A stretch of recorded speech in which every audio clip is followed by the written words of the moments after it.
ഹിന്ദുവല്ല, ക്രിസ്ത്യനല്ല, ഇസ്ലാമിൻ മക്കളല്ല, India എന്നൊരമ്മ പെറ്റ മക്കളല്ലോ നമ്മൾ. ജയ് ഹിന്ദ്. ജസ്വന്ത് സിംഗ് റാവത്ത്, അദ്ദേഹത്തെ പറ്റി നിങ്ങൾ ആരെങ്കിലും കേട്ടിട്ടുണ്ടോ? 300 ചൈന പട്ടാളക്കാരെ ഒറ്റയ്ക്ക് കൊന്നൊടുക്കിയ ഇന്ത്യൻ ധീരജവാൻ. 1962 ഇന്ത്യ ചൈന യുദ്ധം, തവാങ്ങിന് വേണ്ടിയുള്ള യുദ്ധം.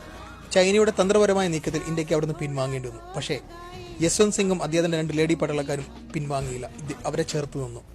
300 പട്ടാളക്കാരെയാണ് അന്ന് ജസ്വന്ത് സിംഗ് ഒറ്റയ്ക്ക് കൊന്നൊടുക്കിയത്. അവസാനം ചൈനയുടെ പിടിയിലാകുകയും അദ്ദേഹത്തിന്റെ തല അറുത്തുകൊണ്ടുപോവുകയും ചൈന ചെയ്തു.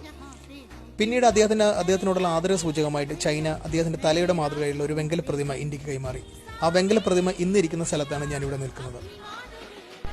ഈ കാണുന്നതെല്ലാം ബങ്കറുകളാണ് ചൈന യുദ്ധത്തിൽ ഉപയോഗിച്ചിരുന്നത്.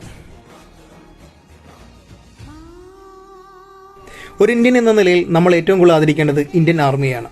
അവരുടെ മഹത്വം മനസ്സിലാക്കണമെങ്കിൽ ഇന്ത്യയുടെ അതിർത്തിയിൽ ചെന്ന് കാണേണ്ടതാണ്. Salute Indian army. ജയ് ഹിന്ദ്.